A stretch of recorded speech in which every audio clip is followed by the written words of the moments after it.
Bonjour les passionnés de voyage hors saison et loin des foules. Nous avançons vers les pointes sud du Péloponnèse. Un but important y est Monemvasia.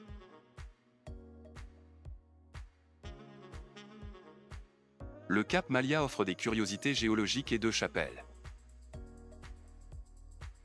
L'épave du Dimitrios nous fascine. La ville de Gitio nous charme sans nous retenir pourtant.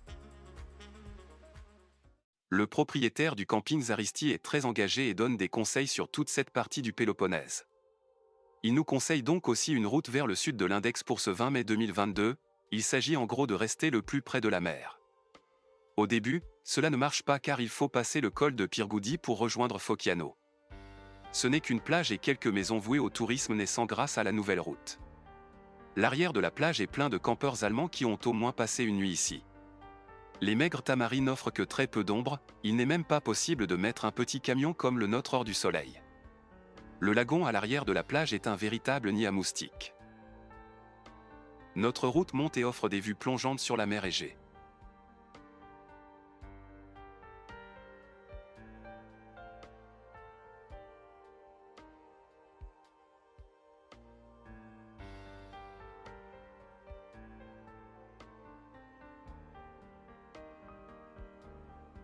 La route plus loin vers le sud le long de la côte orientale est creusée dans les versants, neuve et presque personne ne circule ici.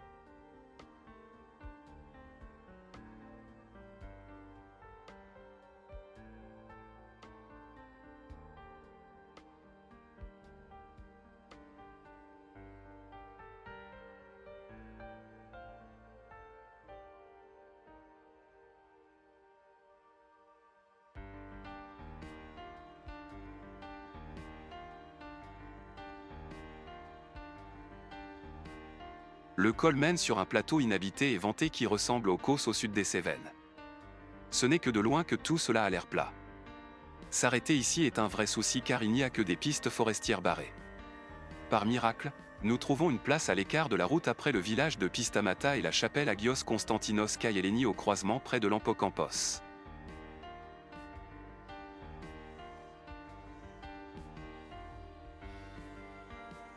Le paysage près de Zaracas est très charmant avec les cyprès qui bordent les chemins agricoles.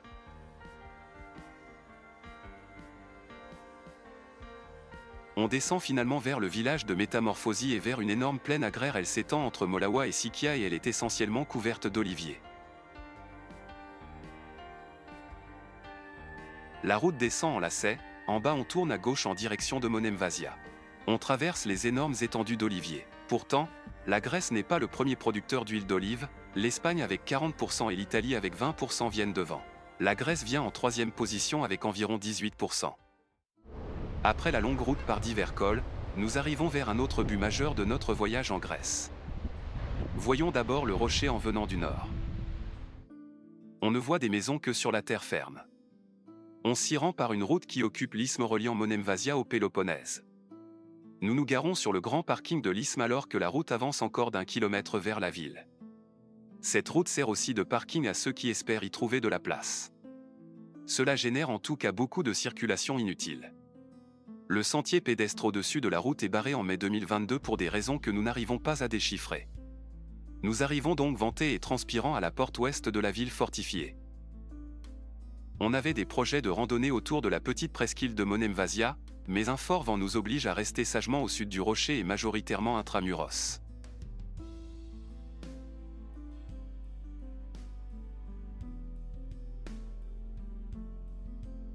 La porte ouest est étroite et agencée en chicane. Tout de suite après la porte est se trouve la première bifurcation car plusieurs ruelles parallèles permettent d'explorer le village.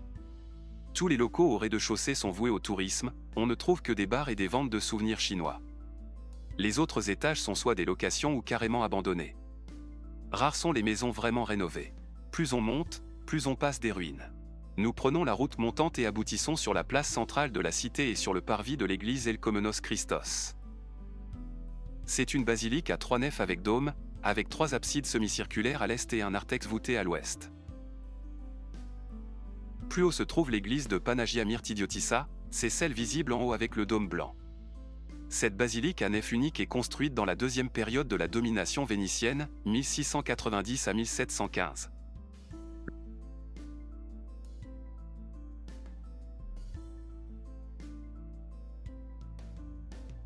Nous montons en direction de l'escalier dérobé vers le plateau de la presqu'île.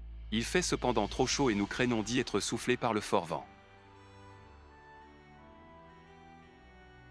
Nous restons donc sous la falaise et avançons ici dans une zone bien moins courue par les touristes.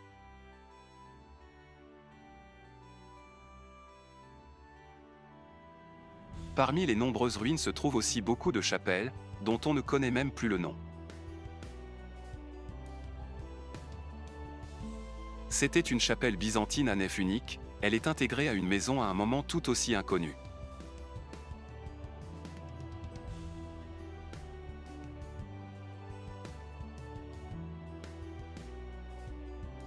Au-dessus de nous est toujours la muraille de la ville haute dont il ne reste que des ruines.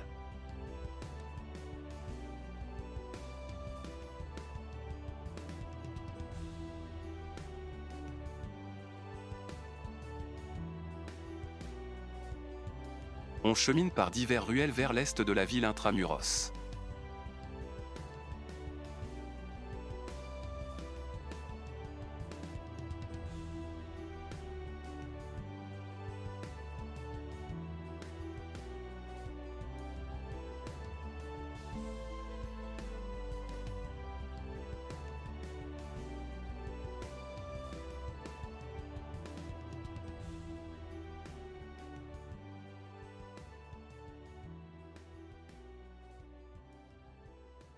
C'est une zone vague où l'on reconnaît des restes de maisons.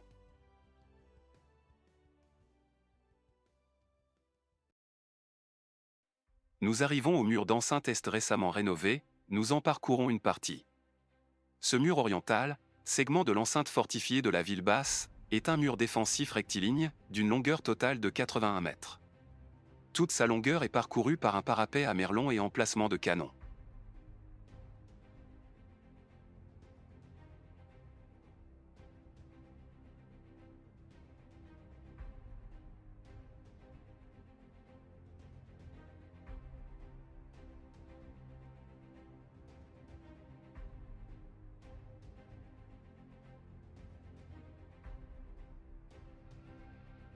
Les fouilles le long des pentes des fortifications ont révélé des données importantes relatives au réseau d'urbanisme de la ville et ses structures défensives à la fin de l'époque byzantine.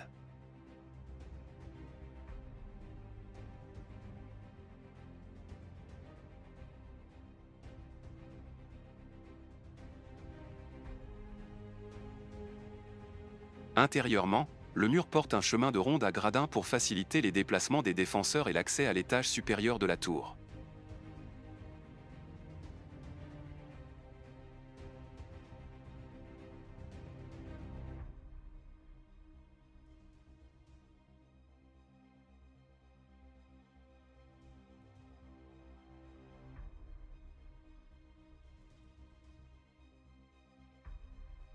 À l'est se trouve une autre porte ouverte. Elle nous permet de rejoindre le phare de Monemvasia.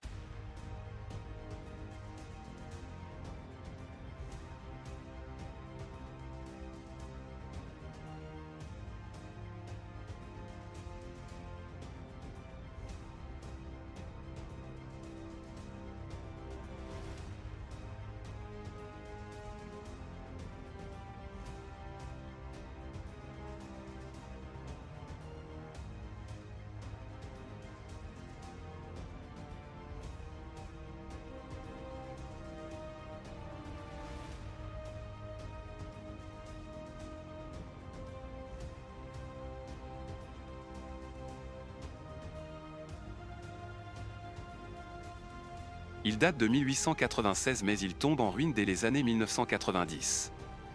Il est remis en état et réactivé en tant que phare en 2015.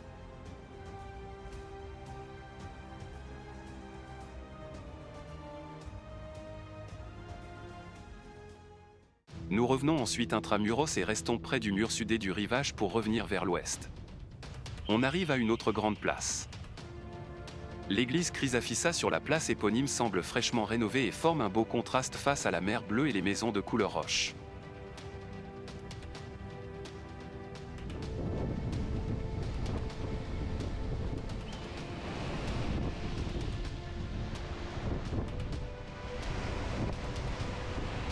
Le vent déchaîne la mer.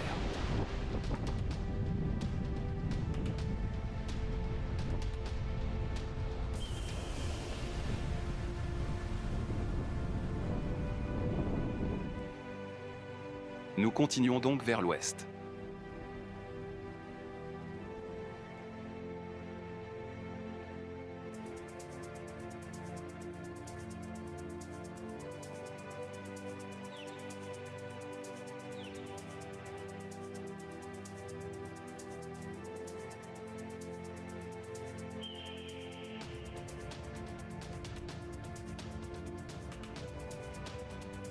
Les zones en ruine se trouvent aussi dans la partie sud et près du centre. Les espaces verts sont sans doute aussi des espaces laissés libres par des maisons écroulées.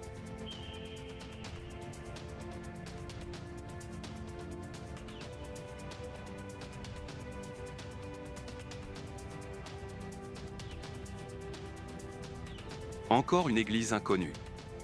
Cet édifice religieux byzantin à nef unique est construit au début du XIIe siècle sur le modèle d'une église antérieure.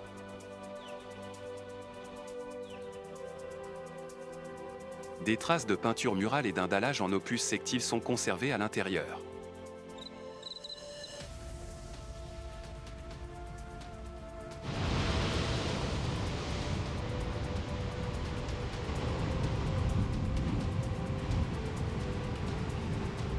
On voit bien l'eau de mer qui érode massivement la base calcaire de la ville actuelle.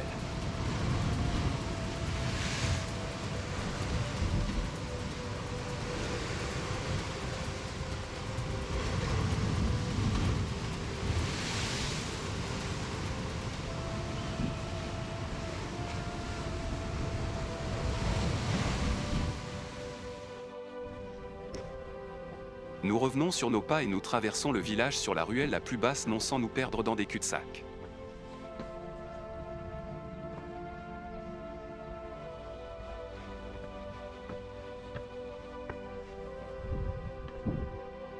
Il nous reste de la route à faire vers le bout de ce doigt du Péloponnèse, mais nous voulons encore avoir une belle vue retour sur Monemvasia de la côte. Le village n'est pas visible de la terre ferme au sud, il est trop orienté vers l'est pour cela et plus on avance vers le sud, plus la côte recule vers l'ouest. Divers points de vue et plages ne permettent pas de voir le village. La position avait vraiment pour but de rester à l'abri des vues de la terre ferme. Nous nous arrêtons au mini-marché d'Anastasakis pour remplir nos stocks en légumes, en boissons et en petits gâteaux.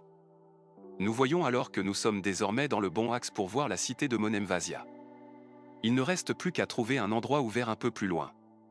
Ce sera une aire vague en bord de mer entre deux maisons peu avant le village de Xifias. Sur la route vers le sud se trouve la chapelle Saint-Phocas sur un rocher relié par un minuscule isthme à une petite presqu'île. C'est à environ 15 km au sud de Monemvasia. La zone est très calme, mais plusieurs camping-cars sont installés ici en plein soleil sur l'isthme menant à la chapelle. Cela a l'air légal, mais nous ne sommes pas tentés de nous entasser avec les autres ici. La journée se termine et nous voulons rejoindre le sud de cette péninsule. Nous avons prévu de randonner dans sa partie sud-est sauvage pour voir deux chapelles. La route vers Néapoli traverse de nouveau des zones complètement désertes, mais dans les plaines alluviales sont plantés des oliviers. Agios Nikolaos est la dernière commune du Cap et ce cap est aussi une zone naturelle avec une interdiction explicite de camper. Beaucoup s'en moquent, curieusement surtout des Allemands, mais nous tentons de respecter les interdits quand nous le pouvons pour ne pas créer encore plus d'interdictions. Peu avant la deuxième interdiction se trouve un terre-plein où nous voyons un autre camping-car installé. Mais c'est de la terre sans herbe et en vue de la route. Nous cherchons ailleurs et comme d'habitude, nous avons des chapelles écartées de la route à l'œil. Elles sont presque toujours au moins accessibles par une piste forestière ou agricole. La chapelle Panagia est au sud-ouest d'Agios Nikolaos et nous l'approchons. Mais on stoppe avant car la descente finale vers la chapelle est très pentue. Le matin du 21 mai 2022, nous avançons de notre emplacement nocturne jusqu'à la fin de la route goudronnée à Agia Marina. Un peu plus loin se trouve un petit parking et une maison d'accueil du géoparc d'Agios Nikolaos qui n'est apparemment jamais ouverte. Nous réveillons en arrivant les quelques campeurs qui campent très illégalement sur le cap, les panneaux sont pourtant explicites sur toutes les voies d'accès à la côte sur la commune. Il y a quelques panneaux explicatifs des fossiles présents sur le site. En descendant vers la mer, on marche sur la roche-mer et on voit effectivement à chaque pas des coquillages fossilisés différents. Les panneaux indiquent aussi une ronde à faire entre la maison et la mer. C'est en fait l'attraction du site avec les souches d'arbres fossilisés qui émergent de la surface plutôt plane des rochers. Ces arbres ont dû être submergés d'eau enrichie de calcaire dissous, la même eau qui formait les surfaces planes grises en se cristallisant.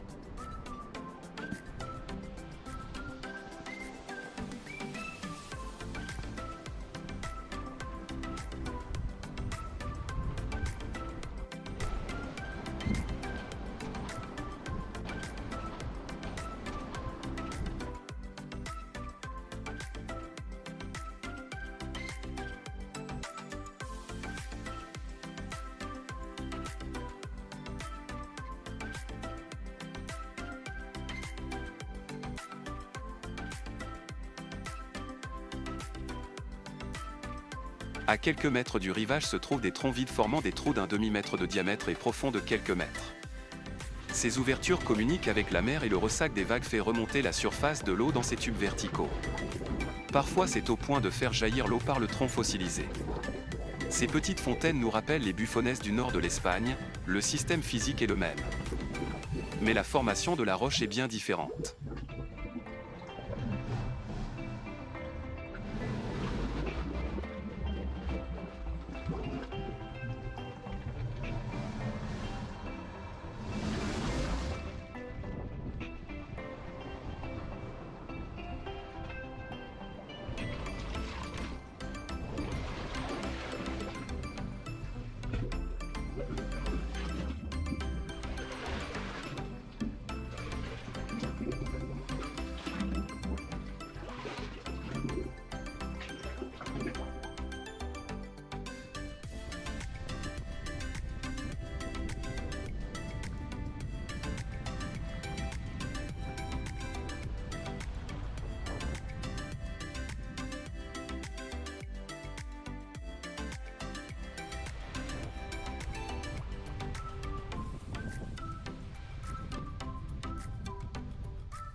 D'autres formes géologiques intéressantes se trouvent à l'arrière de la côte.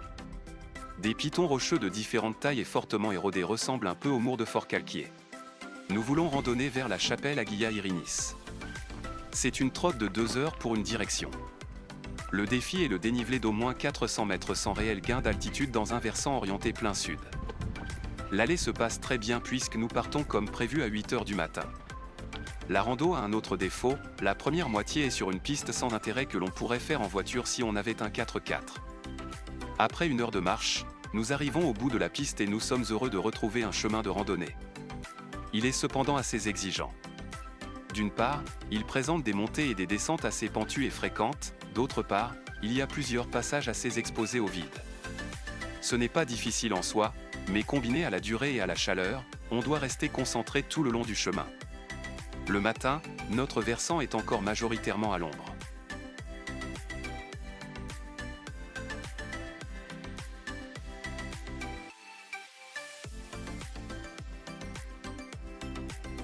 On voit que l'on monte assez haut pour redescendre plusieurs fois.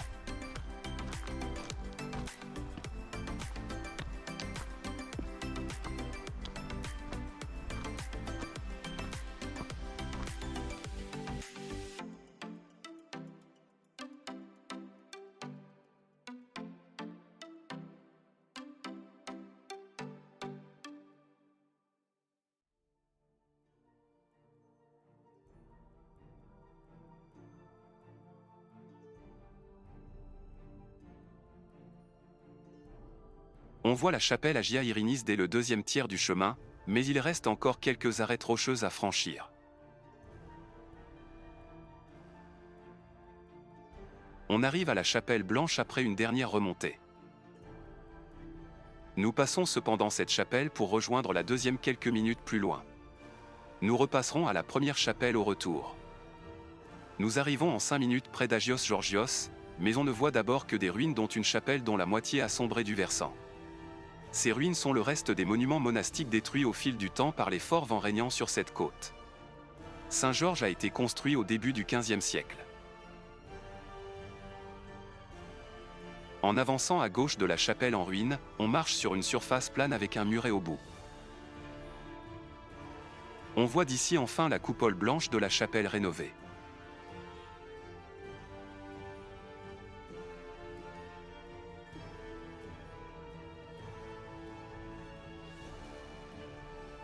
Pour descendre, il faut passer à droite de la ruine, puis sur un escalier dans le reste d'un passage couvert.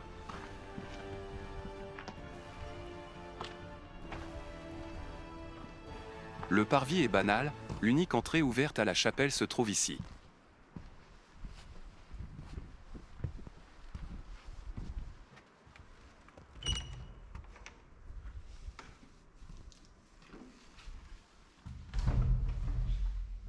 L'intérieur est sombre et moite, on y trouve quelques icônes et fresques.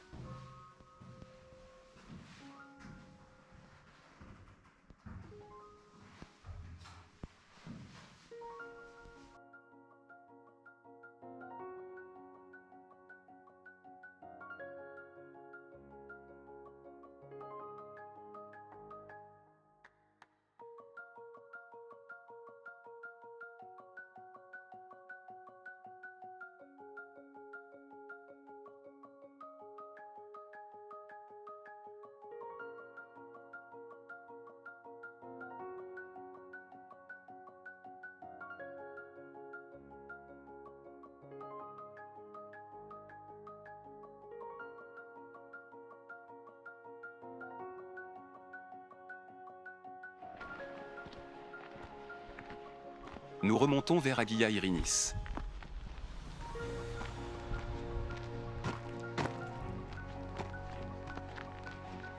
En face de la chapelle est blottie contre le versant une construction longue qui contient entre autres des anciens logements d'émérites, des abris pour les pèlerins et les ouvriers des rénovations.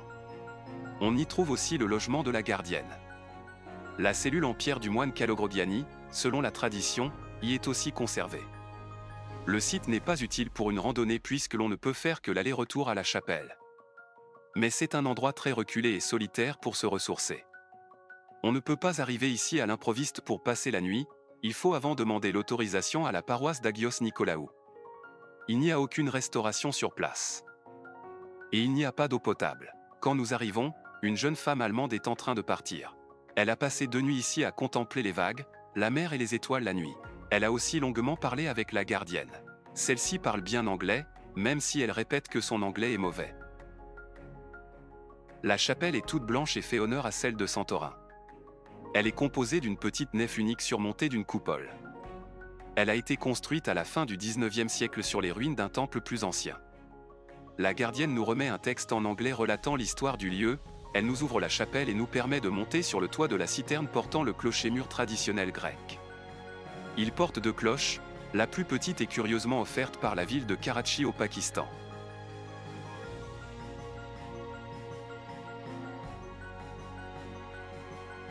La gardienne n'est pas toute seule. Elle a 2 poules bien grosses et un chat très curieux et surtout très glouton. En partant, la gardienne d'Agia Irinis nous offre un morceau de la friandise lokoum, vendue en Grèce comme grec, mais qui existe aussi en Turquie et au Proche-Orient. C'est basé sur beaucoup de sucre et initialement de mastic du pistachier lentisque. Après les au revoir à la gardienne, nous prenons le chemin du retour. Nous le connaissons logiquement de l'aller, mais la position du soleil a changé et les criques apparaissent sous une autre lumière. Il fait bien sûr beaucoup plus chaud. Nous retrouvons malheureusement aussi la piste fatigante. Nous sommes heureux d'avoir visité la forêt pétrifiée à l'aller, car à 13 h nous ne ressentons plus l'envie d'errer en plein soleil près de la voiture. Nous sommes d'autant plus surpris de rencontrer au parking des touristes voulant faire cette randonnée en partant à midi. Nous leur répétons que c'est long et chaud, ils se lancent quand même.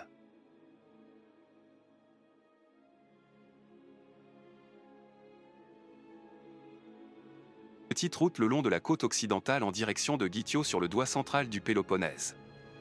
La route monte et descend, mais ne suit que rarement la côte.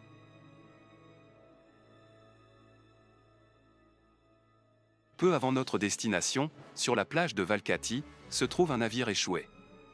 Le Dimitrios est avec 67 mètres de longueur assez grand et comme il repose entièrement sur des plaques calcaires sous le sable de la plage, il ne se brise pas bien qu'il ne reste plus grand-chose de la coque côté mer. Voir de tels colosses s'échouer et rouiller sans que personne ne s'en occupe est à la fois inquiétant et fascinant. La partie ouest de la plage est accessible par une petite route menant à un parking vague occupé par des camping-cars. De là, on marche même pas 10 minutes pour rejoindre le navire rouillé. Le pont et le flanc côte-mer manquent totalement, la cabine de commande est écroulée, beaucoup de poutres d'acier structurel sont fortement corrodées. Nous ne nous aventurons pas sur ce tas de rouille.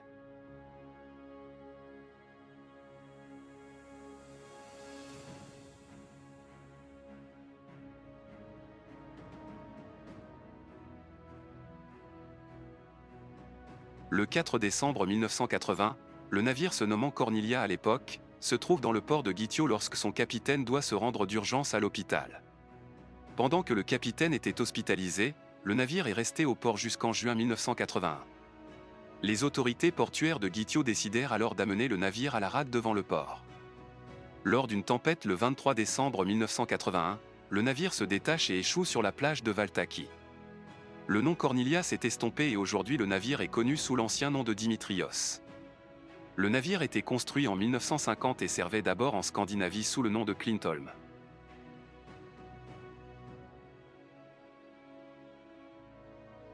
Pendant le bon quart d'heure sur place, un couple de jeunes Grecs discute gravement. Enfin, c'est surtout l'homme qui parle en gesticulant et la femme qui regarde lassée en l'air non sans réajuster son bikini toutes les 2 minutes. Ils parlent grec et on ne comprend pas un mot à leur longue tirade, mais nous sommes sûrs que c'est une scène de fin de relation. Nous nous détachons de ce couple et du navire en décomposition. Notre destination du soir est le camping Meltemi sur la longue plage de Paralia Mavrovouniou au sud de Gitio. En arrivant, on traverse une large oliveraie, On est donc assez éloigné de la route. L'autre moitié de l'Olivret est une partie du camping réservé pour les tentes et les petits véhicules comme le nôtre. Le 22 mai 2022, nous faisons la grasse matinée. On est quand même debout à 9h15, les oliviers n'ombragent qu'à moitié. Nous partons de nouveau en direction de Guitio, cette fois-ci pour visiter la ville en bord de mer. Le but initial est le phare sur la petite presqu'île de Cranaï. Il date de 1873 et il est encore actif. L'îlot est le site de l'embarquement mythique pour Troie de Paris et Hélène. Il est relié depuis 1898 par une route qui forme une digue où s'abritent des barques. Nous stationnons près de l'isthme sur la terre ferme et explorons la presqu'île à pied. Le grillage devant le phare se contourne aisément côté mer.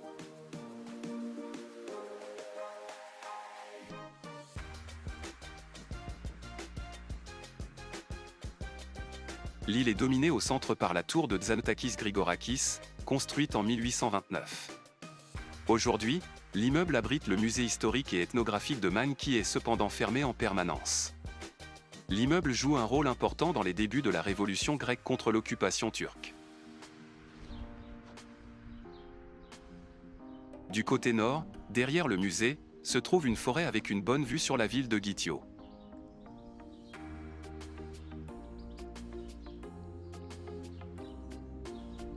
La ville a un front de mer composé principalement de terrasses de cafés et de restaurants. Ce long alignement est entrecoupé par le port et la place centrale. Le reste de la ville monte en étages accolés au versant de la colline. On passe d'un étage à l'autre par des escaliers.